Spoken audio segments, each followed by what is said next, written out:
Welcome to the Rocker Skating Podcast, sponsored by John Wilson Blades. We have another doozy for you. Today, it's the men's recap. And I just came back from Asago Forum, and I am still in shock. Shock, in fact, is not even the word for it. That is an understatement to what I just witnessed, what we all just witnessed in the men's free skate. And I will try to formulate words as to what happened on this Friday the 13th of a men's free skate. I'm going to start off with the obvious, which is what happened at the end of the day, after the men's free today. The Olympic champion is Kazakhstan's Mikhail Shaidorov. Let that sink in for just a few seconds. Silver medalist is the perennial silver medal king, Yuma Kagiyama. And the bronze medalist was Shun Sato. Ilia Malinin finished in 8th place. I don't really know how to put all of this into words, but I have been saying this on Twitter, which is that in my lifetime of figure skating fandom and watching so many competitions and so much of everything, I have never, ever seen such a shocking result at the Olympics. Now, I wonder if I have ever seen such a shocking result in another competition. I will have to go back into my memory bank, but at the Olympics, I've never seen anything like this. And I'm not sure if anybody else really can say that they have seen anything like this. And when I said that on Twitter, there are a lot of people who said, oh, but Nathan 2018, or oh, but Michelle in 1998, or oh, but Alexei Urmanov in 1992, well, 1994. We'll talk about that in a little bit. But no, this is not just about Ilia Malinin not skating how we expected him to skate. This is about the fact that Mikhail Shaidorov won the Olympics. This is a guy who was not even in the conversation for the podium. I mean, there might have been some folks who may have said, okay, he has a chance for bronze.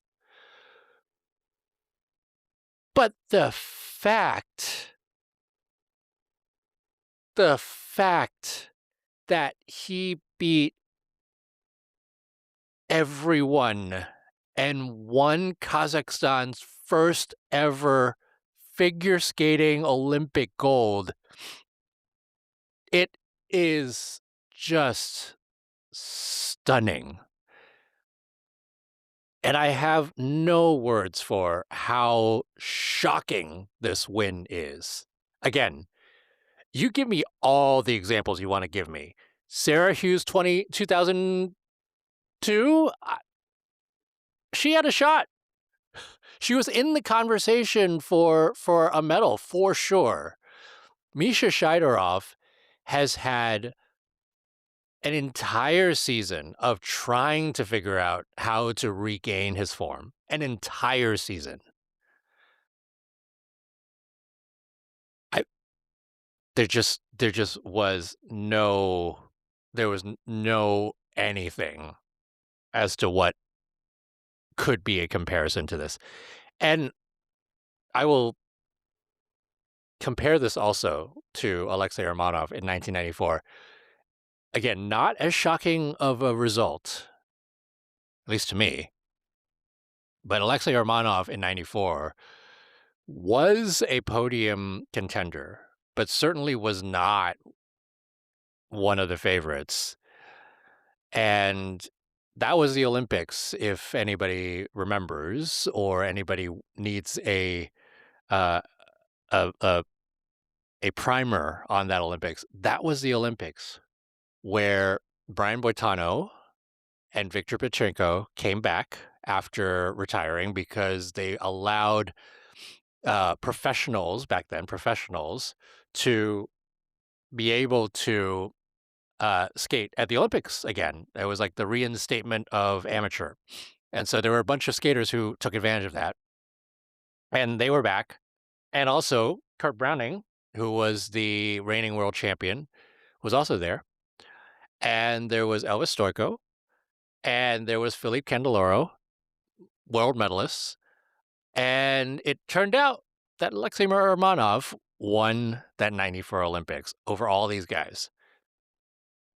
And guess who Misha Shaidorov's coach is? Alexei Romanov. There was a little bit of a deja vu in that. And so it was very, very interesting, the parallels. Oh boy. Let me start with how this men's free skate started. And by the way, this is now the second result at the Olympics that has been, no, really the third result at the Olympics that has made a lot of people talk. Team USA over Team Japan made a lot of people talk. Fournier Baudry Cicerone over Chalk and Bates made a lot of people talk. This is so much more than either of those. And I'm going to try to make sense of it. But you know what? I'm not going to deprive you or the skaters before the Final Four of what we also witnessed, which was some really good skating. Like, literally, we went into the final group feeling like Menning was kept at bay. And for those of you who have no idea what I'm talking about, Menning happens very often. And it's been the term that we have coined over the past few years for results that are just all over the map, usually because of inconsistent skating and meltdowns, and sometimes because of really good skating. And so there's positive menning and there's negative menning, and there was a lot of that menning going on here. So we're going to talk about that. Okay. You know what? All right. Start from the beginning because the first group was really fun.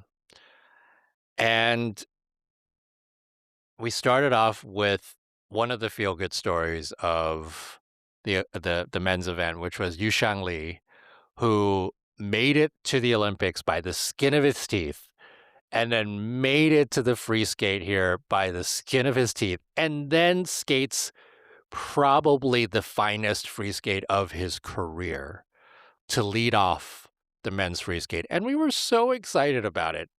I don't know why he wasn't so excited about it. I thought he would be jumping up and down, but he was so good. And we let off with that program. And then Donovan Carrillo came on and skated a really, really good program. And, we got the first two out of the way. And the first two skaters scored over 140 points in their free skate. And we were off to the races. We thought things were looking up. And then Kyle Miura came on, and he was, as you remember, he was the one who was an outside shot for the podium and has had such a roller coaster season, but comes in as the four continents champion and had a disastrous short program. And this was his redemption. And he had a redemption skate. He fell on he fell on a quad sow. but skated very well otherwise. And frankly, I thought he was robbed of his component scores. Um, he ended up with like a one, what, like a with a 170, and I thought that that program should have easily gone into the 180s. And if it had been the last group, or even the second to last group, it probably would have. Um, but he had his redemption skate. He ended up finishing 13th, and it was a really good start to the to the men's free skate. Uh, and we kept going, and Lucas Britschke skated, Sasha Selevko skated. They were both very good. Somehow, both of them also just like messed up the last two jumping passes, and couldn't capitalize on how well they started. And then Matteo Rizzo came on and has had a lot of trouble with his quad toe today. He was going over it again and again and again in the practice beforehand, and just couldn't get it. And that was what happened in this free skate here. Doubled the quad toe, but then skated the rest of it clean. And he whatever you say, right? He will always be the guy who led the Italian team to a historic uh, team bronze medal, and he will never forget that free skate at that point a few nights ago. And this, frankly, was icing on the cake for him. And he's had his moment. He had another moment in this men's free skate, and it was really it was fantastic. Great to see him skate well. Not his best, but he finishes in 15th, and third Olympics, and he was very good there. And then we had a few others who were really just like they laid it down. Nika Gatze, the European champion, had a fall on his opening quad lutz, but then the rest of the program he fought for, and he was the one who was leading the way for quite a while. Pierre Gumenek skated well, but again, much like the short program, this program he's skated many times, and he was much more used to the choreography. So it wasn't like he was piecing together a new program like he did in the short program, and you saw that happening. It was like a bit of his old short, a bit of improvisation, just trying to get it all together. This one was a good program. He's known for interpreting the music. There's a lot of the Russian choreography miming that we have been used to seeing, but his skating was still small. There was a lot of circles, tight circles, both in his jumps and in his overall ice coverage. But he's got to be satisfied with the way that he skated. What was it? 5 quads, 2 of them called a Q, and then his triple axel was called an under. That cost him a good 12 points, I think. And he ends up in where did he end up? He ended up in 6th place. He overtook Nika Gatze at that point, and got himself into that upper group after a little bit of a disappointing short program. So that was sort of how we went into the last 10 skaters. Was it 10? 1, 2, 3, 4, 5, 6, 7, 8, 9, 10. The last 10 skaters. Steven Gogolev. Gogo Levissance continues. He has now skated 4 very good programs at his debut Olympics, and he finishes in 5th place. He was top 5 at these Olympic Games, and you've got to love his trajectory. And he's still young. You certainly would have thought that he would think that he will continue for the next 4 years. And now that he's not injured anymore and he's able to have that confidence, um, I think the sky's the limit for him, and the next 4 years, hopefully is going to be really good for him. We just keep going here. I mean, this was the momentum that we were seeing, right? It was not that skaters were faltering. It was that they were building on top of each other because right after Steven Gogolev was Shun Sato. And Shun skated a very good program. For whatever reason today, there was a curse of the last two jumping passes. His last two were just a little shaky, and it wasn't the skate that he had in a team event, but it was also very good. He then overtakes the lead over Steven Gogolev, and we got 8 left to go. Andrew Torgashev skates a very good skate. Kevin Amos, we thought this was the last skate before the final group. We thought when we saw him pop the quad toe at the beginning that this might have been another one of those potential spirals, but he held it together. It was a lot of fight in this free skate. He held on to a lot of stuff, but he did himself proud as well, getting himself just through a program that was very difficult for him, because everything was just a little bit off. Torgashev and Amos finished in the top 12. And that was how the first 3 groups went. It was pretty good. And we went into the final 6 with Shun Sato in the lead with a 274.90, Steven Gogolev in second with a 273.78, and Peter Gumenik in third with a 271.21. It was very close amongst the top 3. But you looked at those scores, right? 270. You look at the rest of the 6, 270 is no problem for these guys to get 270s, or so you think. And then Friday the 13th decided that it was going to come around. Junwan Cha led off the group, and he had a very good skate, with the exception of a quad toe that he fell into the boards with, and he was very much a speed skater on that one, because he fell into the boards. The boards sort of bounced a little bit because it was a speed skater boards that help speed skaters when they fall not injure themselves. But it was a little bit of a jarring fall. But it was fine. The rest of the program was fine. He had a beautiful, beautiful quad sow.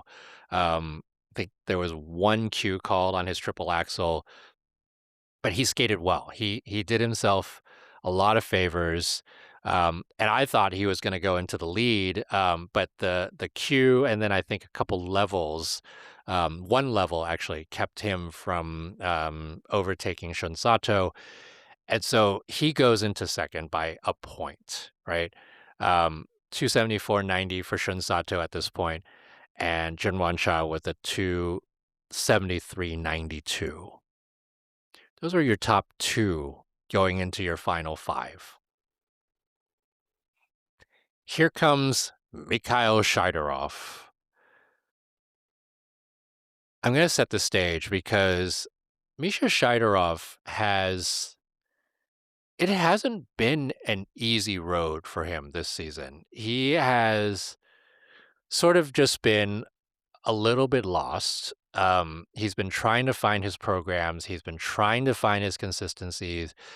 And you have to remember, he was silver medalist at last year's World Championships, right? There were, if you rewind back 6 months, he was certainly in the conversation for an Olympic medal, right? But then you kind of looked at his season and you said, okay, everything was just a little bit off, and he couldn't figure it out. He couldn't figure out his programs. He couldn't figure out his consistency. He couldn't figure out his rotations. He had a bronze and a silver, on the Grand Prix, and he ended up 6th in the Grand Prix final with a not very good short program and an okay free skate. And even at Four Continents 2 weeks ago, 3 weeks ago, 4 weeks ago now, where it was Kawamura who won and Junwan Cha who was second, um, you know, he was fifth. He was fine in that competition, but there was nothing out of any of those competitions where you would have said, "Hey, Misha Shaidorov is in the conversation for a medal." Again, bronze at best, maybe because menning happens, right? And so that's how we started. And Misha Shaidorov comes and delivers. The one thing that he had was a step out on his quad lutz. And this was not an easy program for him either. I mean, technically very difficult, right? But there were things in this program that were a little bit off axis, a little bit off of what he usually would be. Even that opening triple axel half loop quad Salchow, the triple axel went off a little bit weird, and he saved that whole jump sequence with a half loop that was a stabilizer, and the quad Sal was no problem. He went on to then land 3 more clean quads, so he had 4 clean quads and a quad flip. No, sorry, and a quad lutz that was a step out. Everything else was great. This was the best skate of his season, and he couldn't believe it when he finished. And he just couldn't believe it, right? He was there. It was like, I did it. It's the Olympics. Who knows what's going to happen? And he went into the lead and onto the leader's chair, right? Because he went 17 points over Shun Sato, and that was the stage that was set for the final four. And then the final four happened, and Friday the 13th really happened. Adam Him Himfa. Oh, sorry. We're gonna start off with Daniel Grossel. Daniel Grossel held on to a bunch of stuff. The quad lutz was a hold on. The triple axel, triple toe was a hold on. Stepped out of a triple lutz, held on to his final combination. It was a lot of struggle in that program, and it was grace of execution sort of out the window. And he then drops behind Peter Gumenik with the last 3 to go. And you thought the last 3 were going to give you some epic skating. And Adam Hsiao came on first, and he had a very good warm-up. He had a very good practice this morning. He was ready. He looks refreshed. He felt like this whole Olympics, while he's been here, he has looked like himself again. And he took off completely wrong on the quad lutz, and fell, and also slapped his hands so hard on the ice that there was a cut on it. And you could see him get up from that lutz and like hold on to I think it was his right hand. And in my mind, I was like, oh no, did he do something to his elbow? Did he do something to his shoulder? And he kept going. And the whole time you're just wondering what was going on. And he then just couldn't keep it together. Quad toe, quad sow both had a step out and a hand down.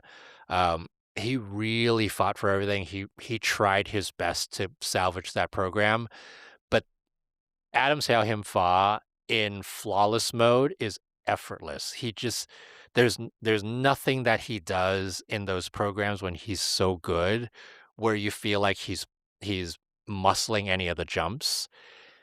but every single time he made a mistake, the next jump was more muscled. Every single time he made a mistake, it felt like you were seeing effort from him, and that was the mood the entire time. And these mistakes just kept being more and more contagious. And it was just it wasn't what he wanted to do. Um and if you had followed the warm-up notes that I had for the 6-minute warm-up for the last group, you will see that it was a pretty good warm-up for everybody. I mean, there weren't too many mistakes. There weren't too many pops. Everybody was looking generally fairly comfortable out there. So it wasn't something that you saw as a thing. And a lot of people have asked me about the ice conditions. Nobody has said anything, at least to my knowledge, about the ice conditions here. And certainly, you had 3 groups that skated very well, and you had a warm up that went very well, and you had a first 2 skaters in the final group who skated very well. So for folks to be blaming it on the ice, I think is disingenuous. Um, but I don't know. I haven't had a chance to talk to anybody else about the ice because I beelined my way out of the arena to do this. So I'll take a look, but I just can't imagine that it is given how well everybody else had skated. Um, and it's not like the ice all of a sudden became bad in the last 4 skaters. Like there's just like no way that would have been the case. So then we kept going, right? Um, Adam goes behind Peter Gumenek, and going into the final 2, it was Shun Sato, it was Junwan Cha, and it was Steven Gogolev. Shun Sato, sorry, it was Misha Shaidorov and Shun Sato and Junwan Cha and Steven Gogolev. At that point, Misha Shaidorov realized that he won an Olympic medal. And you could see the shock in his face when Yuma was about to go out, and he couldn't believe it. Boy, oh boy, Misha, can you not believe then the rest of what happened?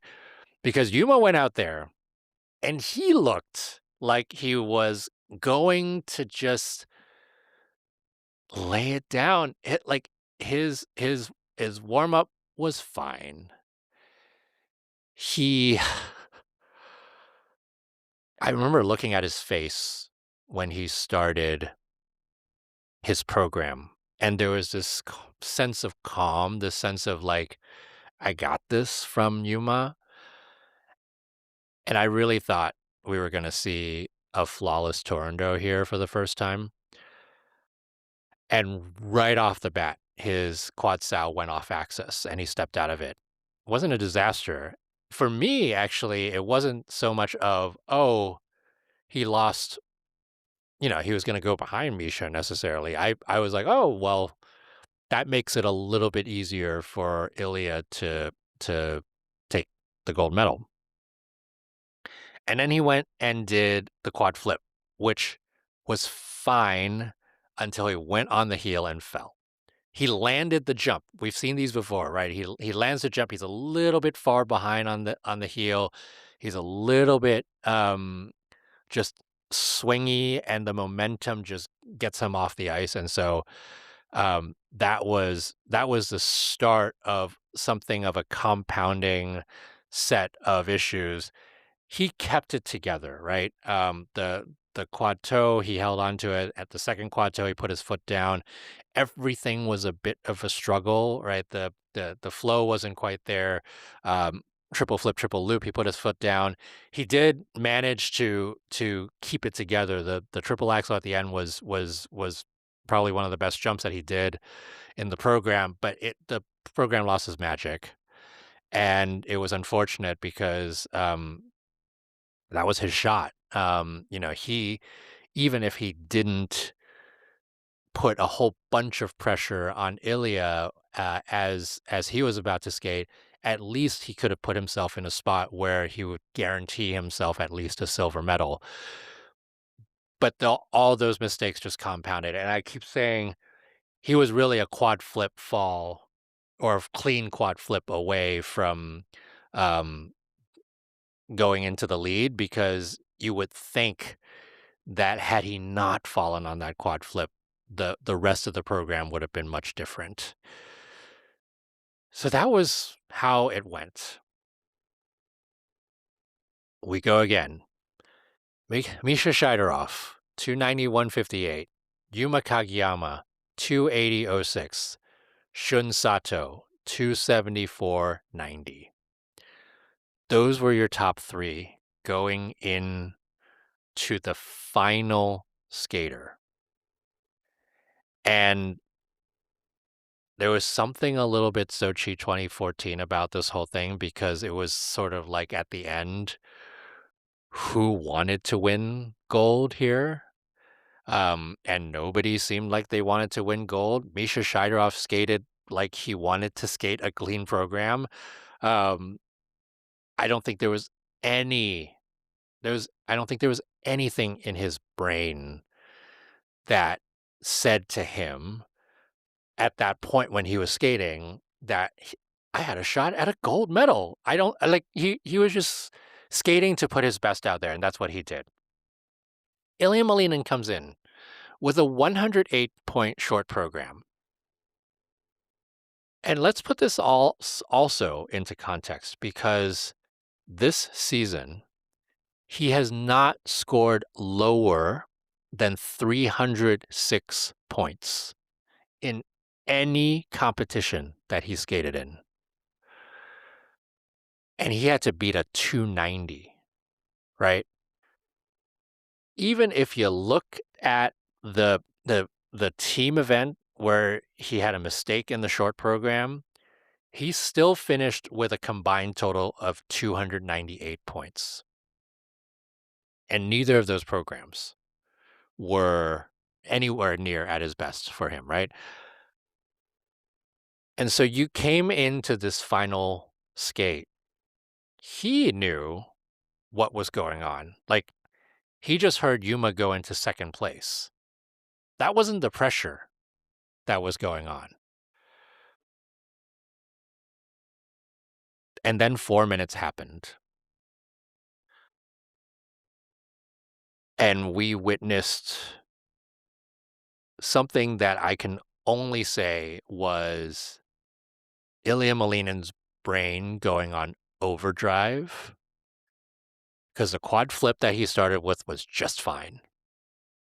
And then he went in hoping, right? The quad axel was the next element. And the way that he went into it, I don't believe he was trying for a triple. I think he was going for the quad. He did not do a quad in the warm-up, as I saw.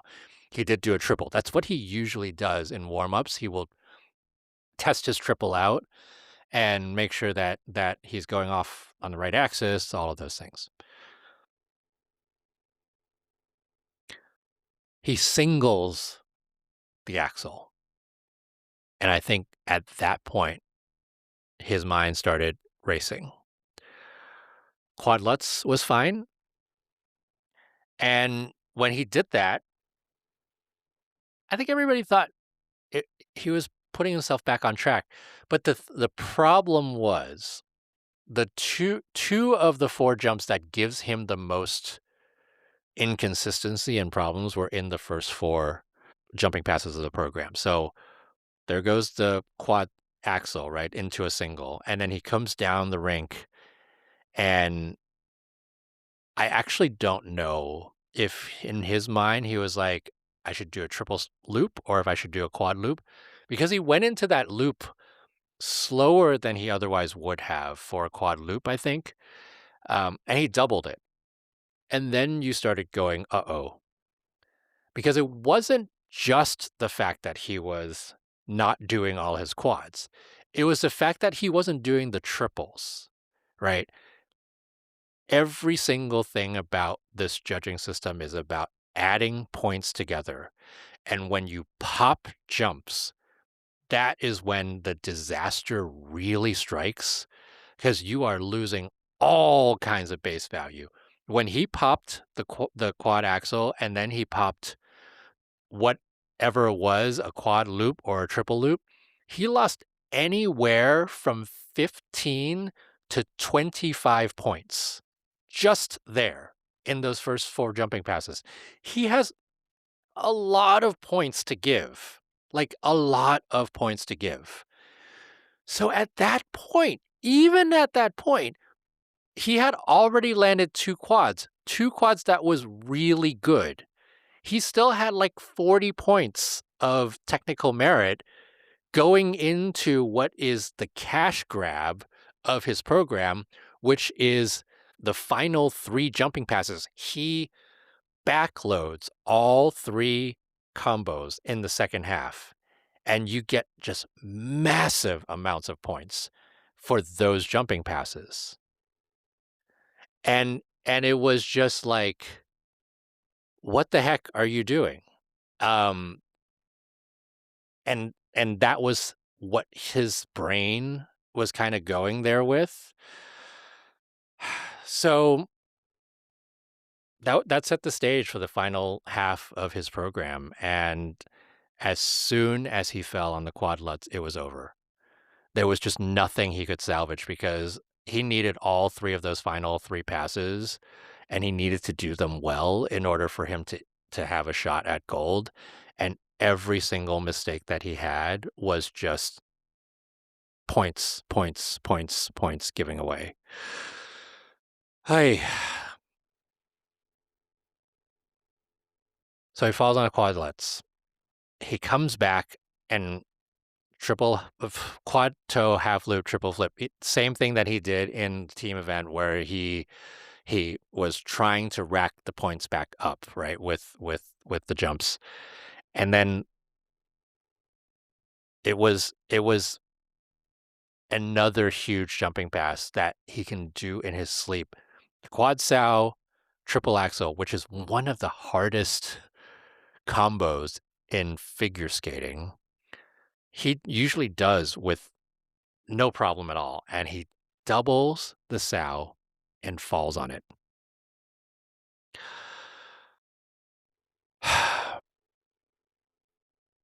It was just it was devastating.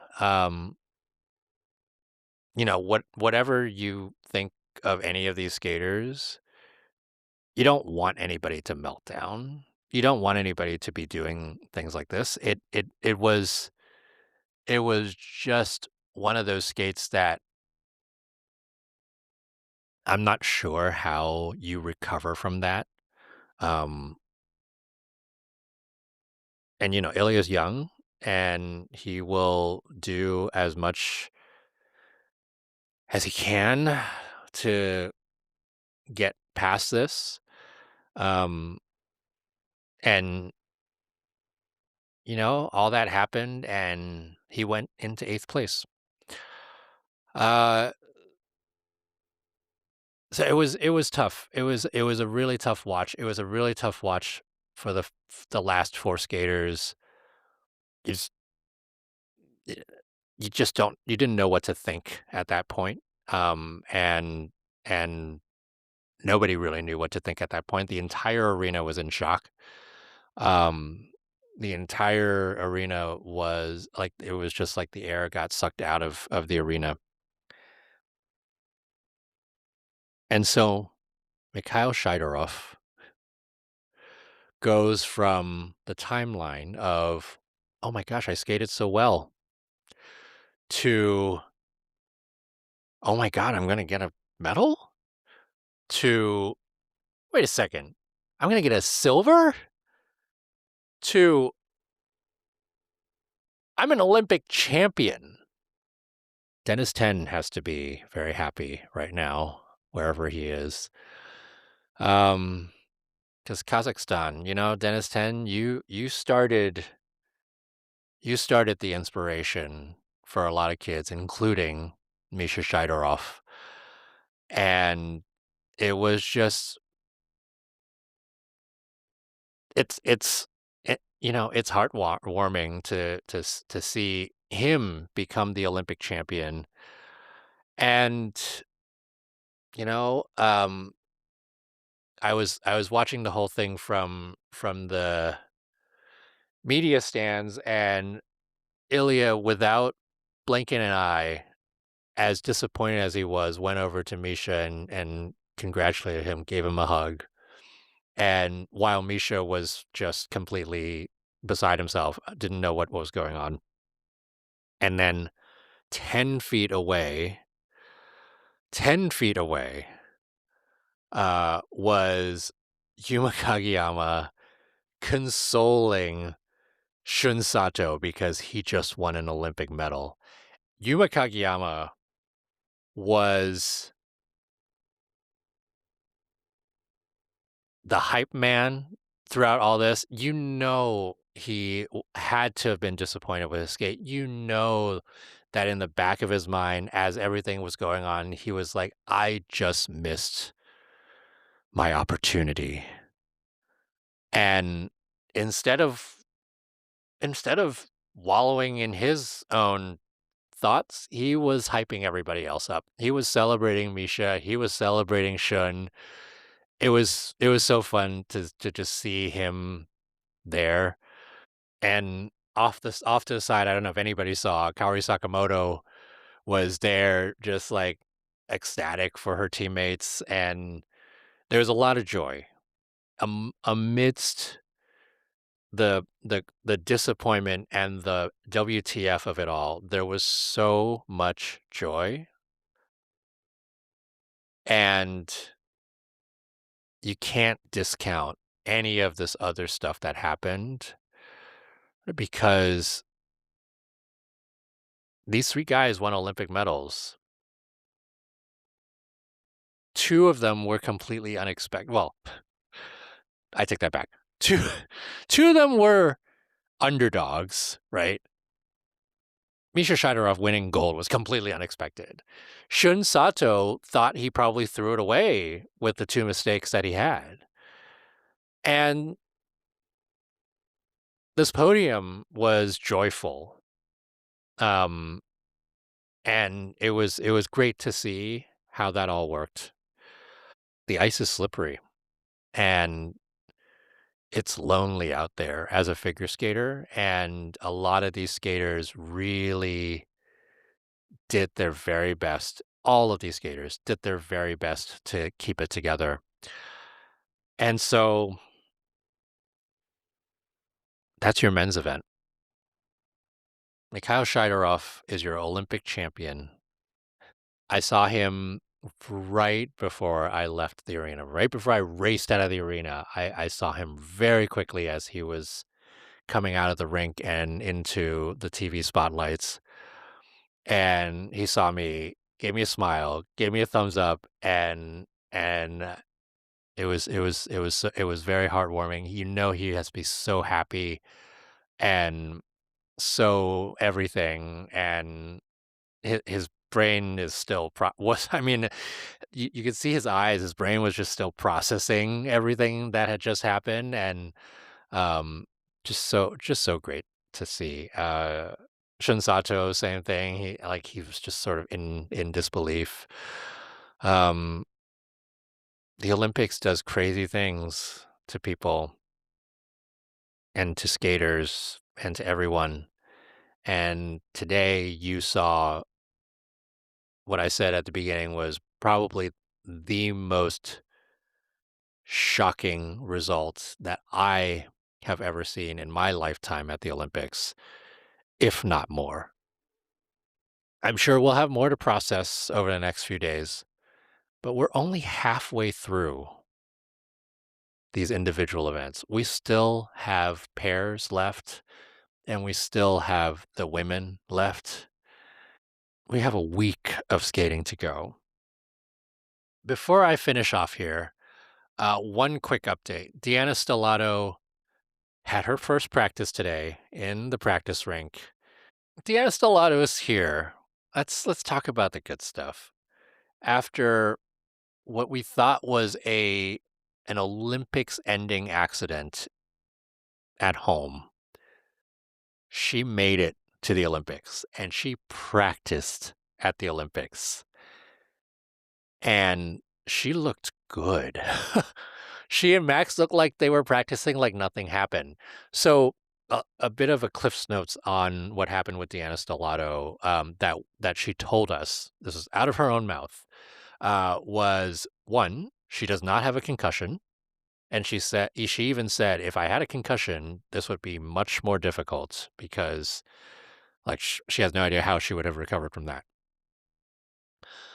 She said the accident happened about 10 days ago, and she has not had a chance to really process it yet. But they got back on the ice 3 days after the accident. She was cleared to get back on the ice 3 days after the accident. She would not specify what the accident is or what the injury is. We do know that Skate Canada had said publicly that she had hit her head in practice. But she got back within 3 days' time. Max Deschamps was still practicing while Deanna was recovering, and she had to basically come back and continue, like, kind of start from fresh, right? She had to slowly get back into the swing of things because, doctors cautioned her, and she said they gave me an exercise to do that I had to do 5 to 10 times a day, and I did 11. Pure Deanna Stellato. So she did that. They kept practicing.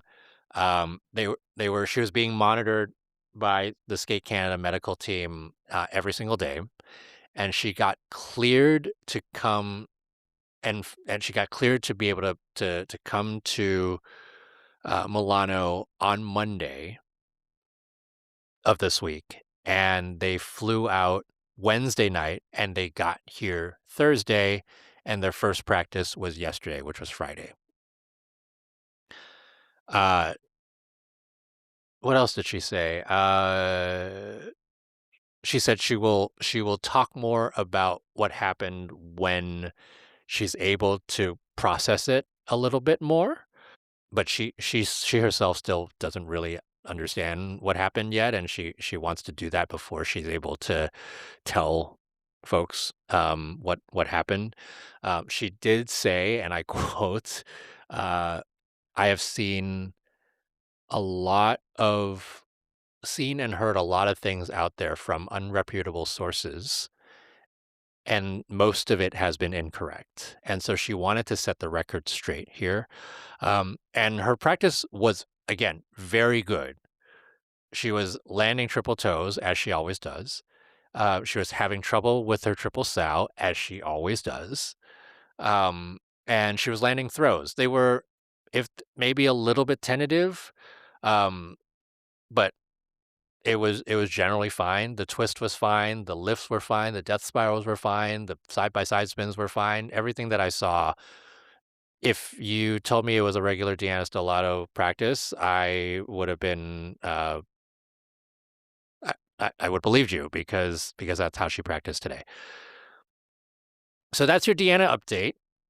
And the pair's short program will be happening on Sunday. So we have a day to process all of this again, and we have a day of break, and tomorrow will be a lot of practice. So that's it from Milan for today. We will continue to figure out what happened. We will never maybe figure out what happened. I will have my wine and fries. And this is Jackie Wong, Chief Skate Nerd of rockerskating.com. Thanks again to John Wilson Blades and all its brands for your sponsorship. And thank you for our producer, Tara Nichols, for making me sound like I am not completely brain dead right now, because my brain is still exploding. We will talk to you again soon. Bye.